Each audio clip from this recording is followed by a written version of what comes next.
So, welcome, Isabel. Welcome to Stories of Hope. It's really lovely to have you here with us.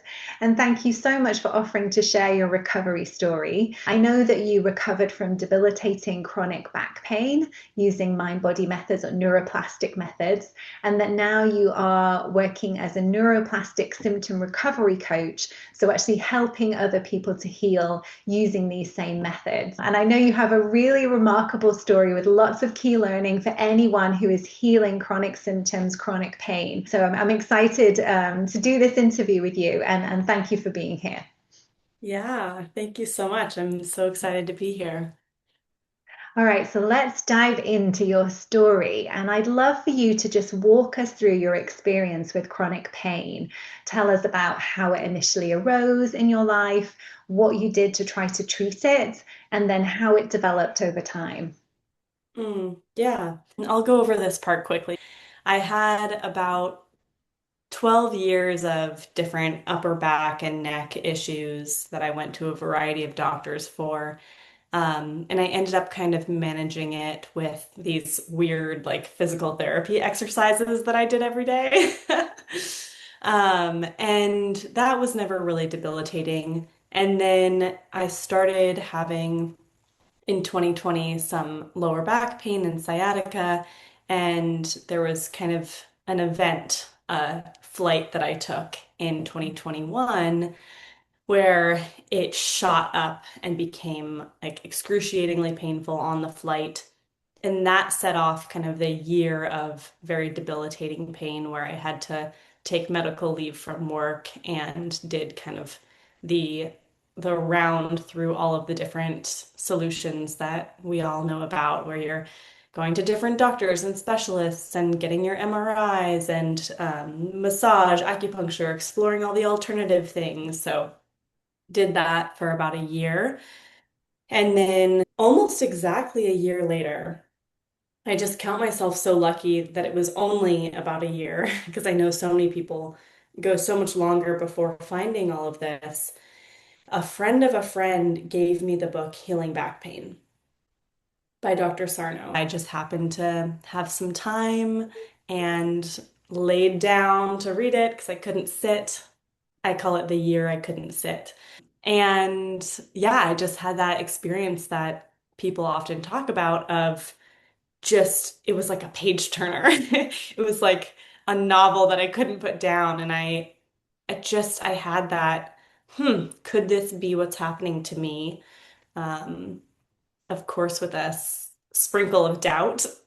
Um, but I was really desperate. So I really consciously decided to set aside the doubt and cold turkey canceled all of my appointments. I just sent my like massage therapist and acupuncture and two PTs and my doctor. I sent them mysterious messages of like, I'm trying something different for a little while.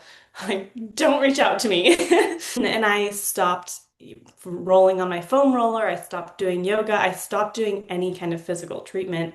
And I really just went all in on whatever Dr. Sarno said in that book. I'm just going to try. I think I gave myself like, I'm going to do it for 2 weeks or something. I'm just going to go for it because I'm desperate and this is different than anything anyone else has told me. And so, yeah, I had one of those crazy experiences of over probably 5 days after reading the book, my pain dramatically reduced, probably like 80% less pain. Gosh, Um, wow. to the point where I didn't tell anyone for those 5 days as I was having this seemingly magical experience because I didn't want anyone to say anything that was going to mess it up.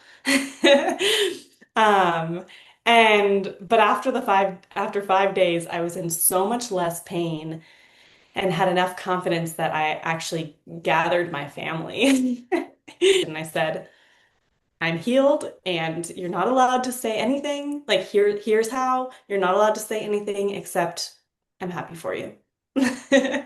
Wow. Oh my So yeah, that goodness. was that's the really short version of the experience. Gosh, wow. I mean, so essentially, this is what we call the book cure. We've heard about this in the neuroplastic community. This is where there is that huge leap in understanding about the origins of your symptoms that provided that deep, deep reassurance and I guess like sense of safety that you are not physically harmed. And that was able to, in your case, quickly interrupt the pain-free cycle, which we know is what perpetuates the symptoms with neuroplastic pain. Wow, I mean, I have to say this is just like the very opposite of my story. And of most people, probably. Yeah, which was that very long recovery story. But I love it because it just goes to show the power of the neuroplastic approach of this science, how quickly it can work, and how quickly it does work in some cases. And I'm just fascinated because I think there's so much that we can learn from those book cures, from people who recover fairly rapidly, by thinking about the factors that you believe enabled you to improve so swiftly. Yeah, as I've reflected, I've kind of identified these pieces that I think came together to create kind of this perfect storm, a good storm. Yes. Um, and it actually kind of maps to the way that I see treatment or, neuroplastic treatment now. So the first, I've got four categories. The first is education, right? I had not heard of this before, and I believed it. Like, yes, I did have that doubt, but just like the knowledge, the information was such a huge missing piece that this book gave me. Then um, there's the like nervous system regulation aspect of things where I happen to already have a really strong meditation practice. Like I'd been working with a meditation teacher for years and spent a lot of time meditating during my year of debilitating pain, Mm. which is how we know that nervous system regulation tools on their own are not enough. Because I was meditating for like an hour a day during that year. And the pain, and I had to lie down because I couldn't sit, and the pain would decrease while I was meditating. And I thought maybe my muscles were just more relaxed or something. And then it would come back after. Mm. Um, and so, as we know, meditation over the long term increases neuroplasticity, your brain's ability to change. So, I think I had that going for me, kind of just luckily. My brain was like ready to change.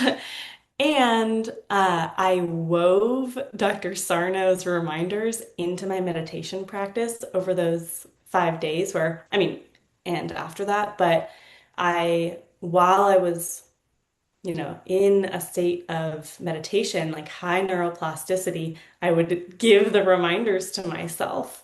Um, so I think that was part of it, the nervous system regulation. And then the sort of brain retraining, neural reprocessing piece. Anytime I noticed pain, I would drag my attention from where it was, this like lower left part of my body, like drag it up to what felt sort of like the emotional realm, like the upper right, far away from that, and think of like anything emotional that could be going on.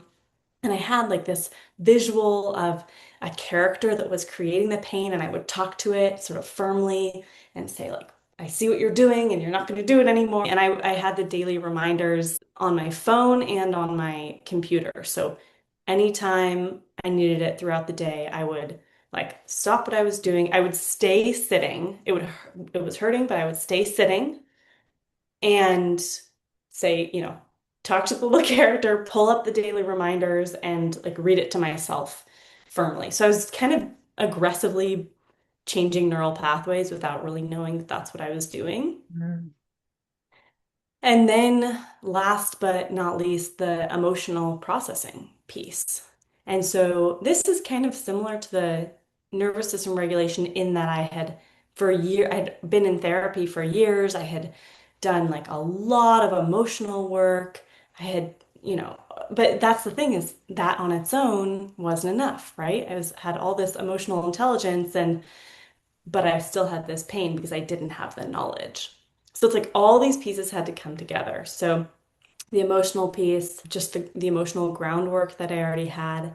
And about a week after I read the book, I had, I happened to have this kind of cathartic emotional event planned. Like I had this piece of writing that I had decided to share about my experience with grief. I lost my sister when I was a teenager. And so, of course, I've looked back and connected some dots with symptoms in that timeline. But it was the 10-year anniversary of her death, like a week after I read Healing Back Pain. Oh my And goodness. I had already decided I was going to share my experience with grief on like social media, which I've never done anything like that before. And I added a whole section about anger, like how Mm. much rage I had after I read the book, in the days before sharing the writing. So I kind of just happened to have this like emotional catharsis right after I read the book. So Mm. it's like this perfect storm, and that's how I look at it now. Wow, that's such incredible insight. So it was really pairing some of the practices that you already had around mindfulness and meditation and around, emotional release through journaling, but pairing that importantly with the knowledge, with the understanding of what causes neuroplastic pain.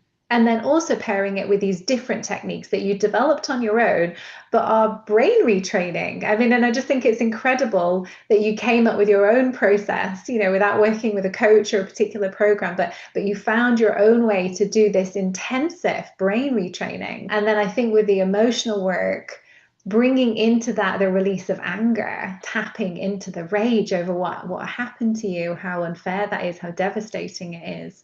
It's just fascinating how that all came together to just enable that rapid shift, that neuroplastic change. And I think for anybody who is healing chronic neuroplastic symptoms, perhaps if you're fairly near the beginning of your journey, there's a lot they can learn from these insights in terms of how they might be able to smooth the path for their own recovery.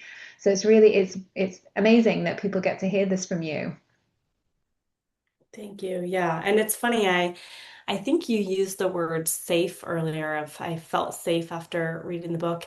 And it's funny because you could look at it that way, but it didn't feel like, oh, I'm safe. It felt like a boldness. Like I'm doing like all these effing doctors were wrong and I'm just gonna try this crazy thing. And I like actually I didn't even mention this. I didn't finish the book. I read for like a few hours straight. I read like two-thirds of the book and I stopped after the treatment section because I was like, that's all I really needed to know. And I put on my running shoes and I went for a run for the first time in a year. So it was, yeah, it was weirdly, and that's kind of not, I wouldn't have thought that that was like me to do. Like I wouldn't have considered myself, I don't know, that like bold of a person, but it really was this sense of like I'm gonna do this for myself. I'm just gonna try it and I can do this. And I don't even know where that came from. That's so interesting. And in a way, like different interpretations of safety, because safety can actually be empowerment, right? Like, Yeah. okay, I'm okay. I've got this. I can go for that run. It's safe to do that, to feel emboldened, able to take these actions that you'd been like lying for the past year, and you felt empowered to go out and run. It's just remarkable to have such a shift in your understanding and for that to change how you feel about what's going on in your body, how strong your own body is, how capable your own body is. Just remarkable. So you said that you got to 80% with that initial rapid recovery. So I'm really curious about that other 20%. I imagine that might be a slightly different story. And I'd love you to talk us through that part, the final part, how you actually reached full recovery from symptoms. Yeah. Yeah. So I did, after my lower back pain reduced, my upper back pain actually came back. I didn't even realize it was gone because I was so consumed with the lower back pain. But my upper back pain came back, and I had that light bulb moment of, oh my gosh, it's the same thing. Like all of those years, I still, even after reading the book, hadn't put together that all of those years of other aches and pains and issues, and I had like skin issues and stomach issues, like all those things. Oh, that's this too.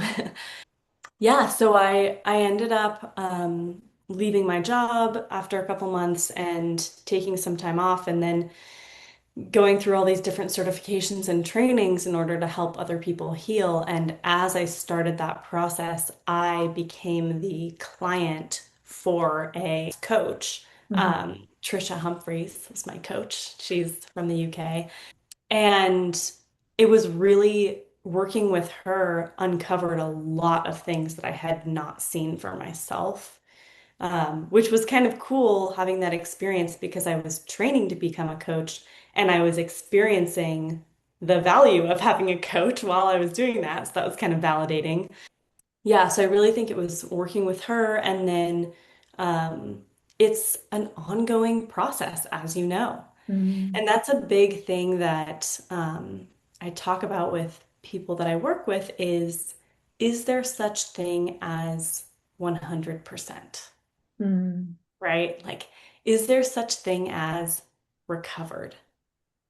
And sure, I guess I would say I'm recovered in that I don't consider myself to be someone with chronic pain and I don't have chronic debilitating symptoms, but I'm a human. And things pop up sometimes. I believe that as long as we're alive and human, we are going to be physically affected by our emotional experiences in life. Like that's just how the human mind and body work. I think a big part of what has gotten me to 100% is throwing away the idea of 100% and really like no finish line. Like there's no finish line, therefore I'm already there. Yeah. Wow, I love that. And I completely agree with you from my own experience and seeing this in so many other people, is that we are mind body connected forever. And occasionally my mind is going to speak its distress through my body. Now, these days, the way that it does that is more of a whisper. It's these little whispers that just alert me to the fact that something is out of balance. I And don't we know what to listen for and we hear it early and we know how to treat it and all of that. Yeah. Exactly. And I don't feel scared now. So when those things pop up, I'm like, well, I might have an initial kind of freak out, but I don't really feel scared about them. I'll go check it out if it's something new, rule out anything, but then I'll just apply the same science. I'll reassure myself, I'll regulate, I'll take a look at what's going on in my life and think, are the things that are causing pressure, are there, threats that I have maybe been ignoring, and what do I need to do to help myself feel safer? And it's a familiar process to me now. I go through this process, and then whatever the symptom whispers were or symptom echoes from the past, they just go away. I'm not in severe chronic pain anymore. I don't wake up in tears because I'm in pain. Like my life is radically different, but I'm mind body connected forever. And that's perfectly okay with me. Yeah. Yeah. Mhm. And I would add, I now work with Dr. Becca Kennedy at Resilience Healthcare, and working with her and learning her model has really helped me Mm. um, and has sort of changed the way that I teach all of this. And a big part of what she focuses on is our core beliefs and these false negative core beliefs that we pretty much all unconsciously formed about ourselves in early childhood. When I receive love, I assume I'm worthy of love. And when I receive less love, I assume unconsciously I'm bad, I'm not worthy. And Mm. so we kind of all develop this like love is conditional, I'm not worthy of unconditional love core belief. And that is really at the root of it, and that is what we work on shifting. Otherwise, we're just kind of like, you know, putting band-aids nonstop trying to uh, treat it from the top down. And so we really go straight to the root, and working on some of that stuff is where I've seen even more shifts in myself where things aren't coming up in the first place. Okay, fascinating. So it's that sort of deeper emotional inner work around beliefs that so many of us need to do to recover more fully. Wow, fascinating. And I would just love us to think about those people who are having a very different experience to you. So they know they have neuroplastic symptoms, they are using the neuroplastic approach to recover, but it's taking time and it's proving challenging. And, this was absolutely me with that long, very non-linear journey. So I'd love to hear what advice you have for these people, because you work with people now who I'm sure in some cases are having that more protracted recovery journey. So what advice would you like to share with them? Yeah, I feel like I have a little bit of like practical advice and a little bit of philosophical advice. On We'd the love to hear both. on the practical side, um, you know, have you looked at core beliefs? Have you worked with someone who can guide you through EAET and teach you that tool? Emotional awareness and expression therapy, Mhm. developed by Dr. Schubiner and Mark Lumley. That's been key for me and for a lot of people that I work with. And also uh, looking at when I really am like sitting quietly, like, what does all of this boil down to? It's kind of just two things. It's just two things. It's our relationship with the sensations themselves, like our body, and our relationship with our own emotions and like those core beliefs. Mm. So just checking in there and seeing what the status is of the relationship, the relationship status for both of those areas. And then philosophically, when I'm really like, what does this come down to?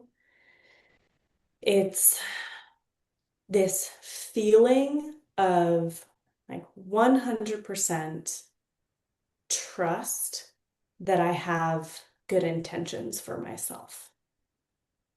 Because everyone's like, trust your body. It can be hard. We don't know. We have this evolutionary instinct to think that something's wrong with our body when we feel an unpleasant sensation. I don't think that will ever go away. That will probably always be the instinct. We don't have to feel bad about that or try to make that go away.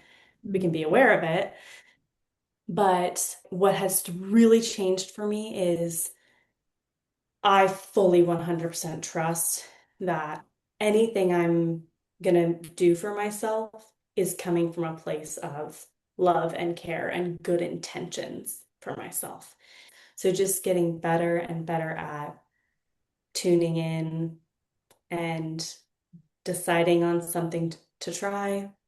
And sometimes it helps, and that's great. And sometimes it doesn't help. And we get better and better at being really kind to ourselves about the fact that it didn't help Mm. and going back to tuning in and having that underlying really solid trust of I'm doing my best for myself. Mm. So it sounds like through this whole journey, you've developed a very different relationship with yourself. So you treat yourself with much more compassion, is what I'm hearing. Yeah. How did you Oh, yeah. build that self-compassion muscle? For those of us that self-compassion doesn't come so naturally, and I put myself in this camp, and it's like an ongoing journey with me to build self-compassion. So how do we build this muscle? How do we become more compassionate to ourselves? Because I fully understand that if you are beating yourself up, if you're, criticizing yourself, if you're meeting little mistakes that you make with like, that harsh criticism, if you're pushing yourself hard all the time, like it's going to be very, very hard to feel safe within your nervous system. So, what can people do to help themselves here? Yeah. So, something I've been thinking about lately is shame, like being hard on ourselves, Mm. as misdirected anger. It's anger turning in on ourselves. So when you notice that, like being harsh and hard on yourself, asking the question of, okay, if I wasn't allowed to point inward, to point this anger at myself, who would I point it at? And really, like often you can find somewhere, even if it's like capitalism or society or whatever, and EAET, feeling and expressing that. I'm a fan of EAET because it gives you your unconscious brain and your body the felt experience of compassion for yourself. Mm.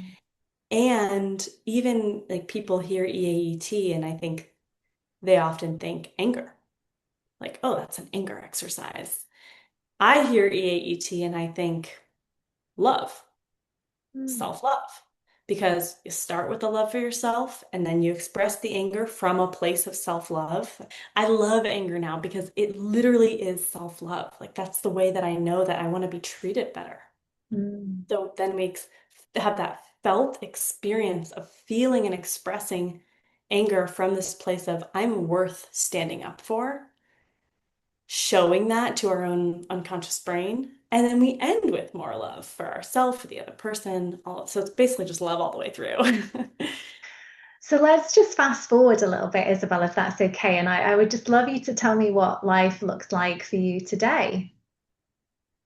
Yeah. Well, I live in Portland, Oregon now.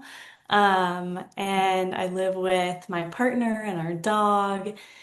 And I work for the amazing Dr. Kennedy at Resilience Healthcare. And yeah, just practicing this stuff myself all the time. It really is an ongoing practice, and I try to let it feel good and fun. Yeah, so And just describe that for us. What kind of lifestyle have you adopted that really supports the health of your nervous system?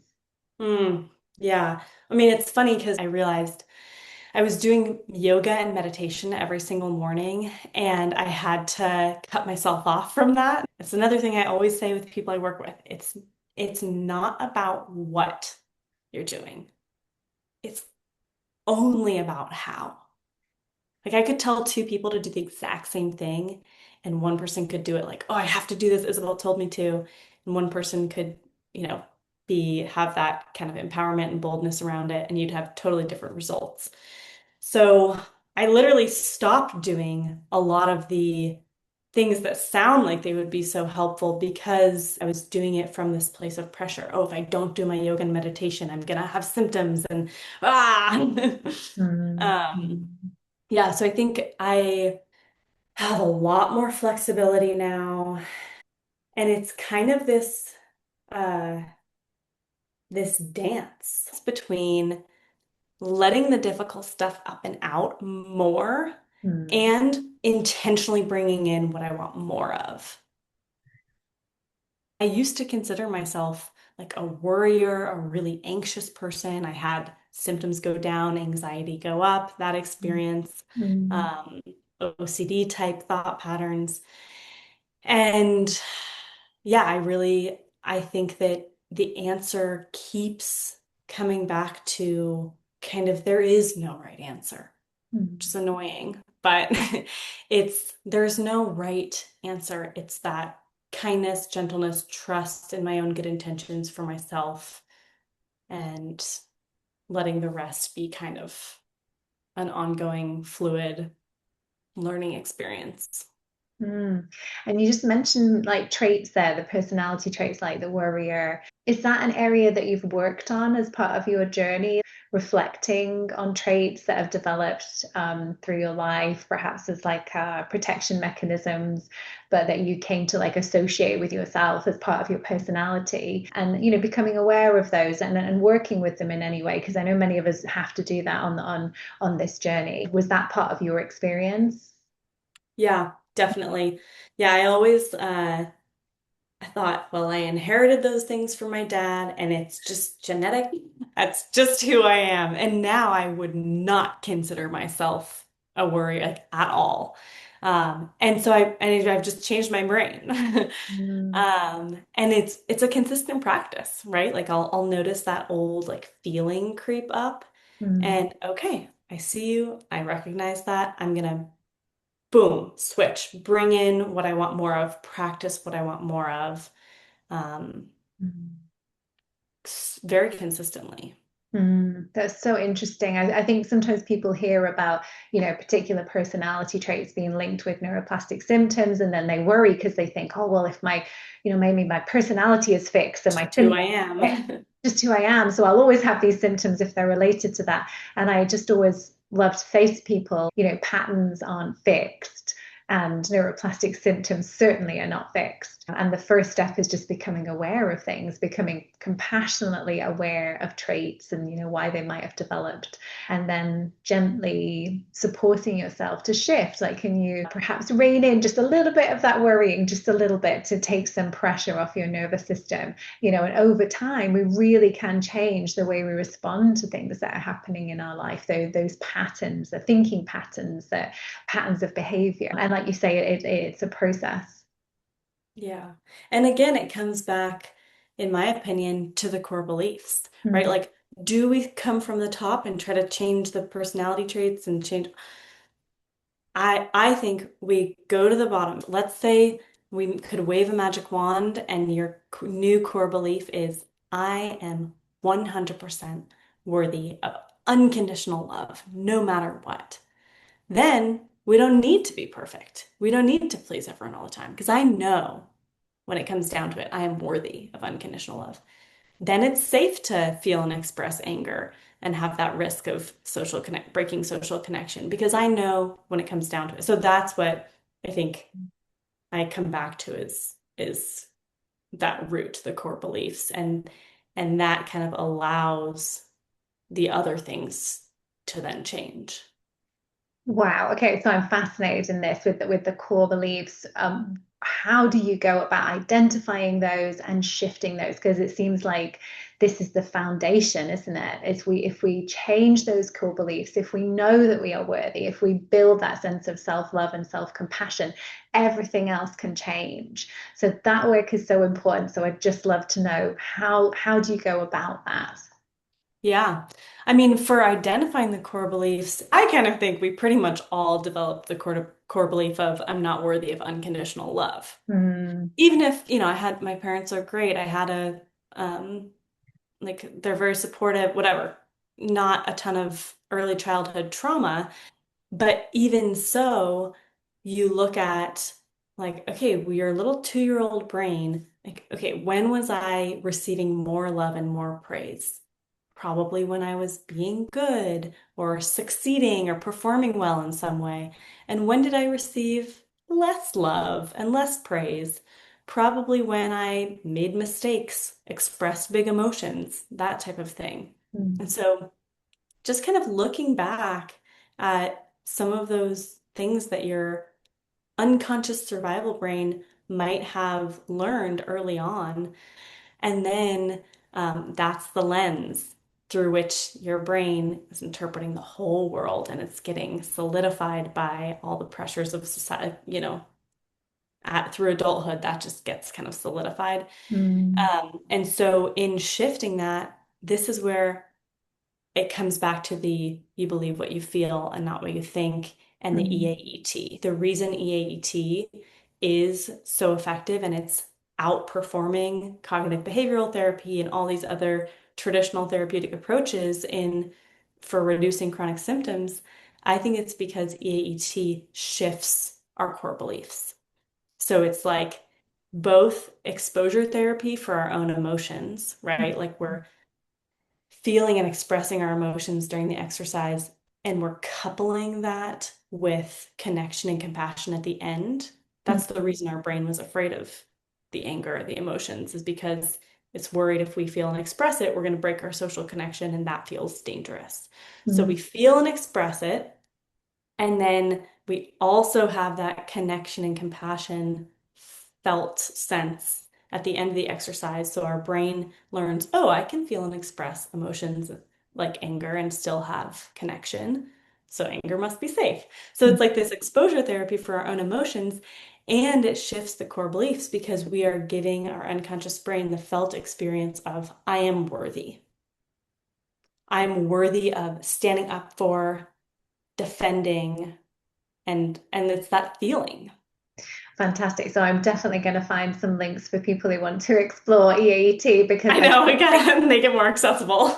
having listened to you explain that, I feel like it's going to pique a lot of interest and we want people to be able to find more information. So I would just love to ask you one more question, and that is there anything else you'd like to share? Any other key learning about your recovery that you would just love people who are working with their own symptoms at the moment to know about? Keep it simple. There's so much out there now, which is great. And there's all these different practitioners and approaches. I believe all we really need, all it really comes down to is it's this felt sense of my my body is my friend. Mm, mm, Because even emotions are physical sensations in the body. Like that's what mm, they really are. mm, And anything that comes up in the body, it's my brain loving me, trying to love and protect me, communicate with me and help me. And seeing it from in that way, mm, everything becomes safe. mm. I love that, Isabel, because I feel like so many of us who go through chronic health experiences, we just feel like we're at war with our bodies, that our body is like the enemy, it's letting us down. And actually, through this neuroeducation, through this work, we learn that your nervous system is working 24/7 to protect you. That's always what it's trying to do. It has your best intentions in mind. And it just perhaps got into a mode where it is overprotective, where it's sensing threats everywhere in your thoughts and your emotions in your daily life and your stress, and it is just communicating that to you. And it's an invitation really to listen in and discover why you feel unsafe and what you can do to support yourself, because you're not at war with your body. Like your body is your friend, as you were saying, and it's how do we befriend it, how do we treat it differently in order to recover. Yeah. Yeah. It makes me, I was like, oh my gosh, I'm getting emotional. Like it makes me emotional. I'm like, Yeah. our, it's my friend. Like it loves us. Mm-hmm. We inherently love ourselves. Mm-hmm. We're born with that. And it's not necessarily, we don't even have to go looking for it. Like if you just stop right now and go, ouch, Mm-hmm. it's hard. Yeah. That it's already there, Mm. that compassion.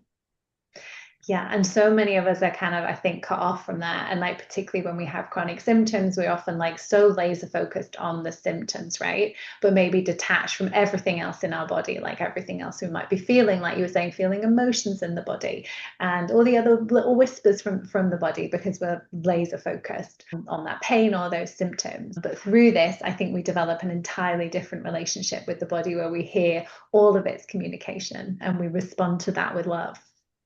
Yeah, Mhm. exactly. Oh, well, thank you. This has been such a fascinating conversation. And I will put links to you and to your work below this video so that people can find you, they can reach out and connect with you if they'd like to.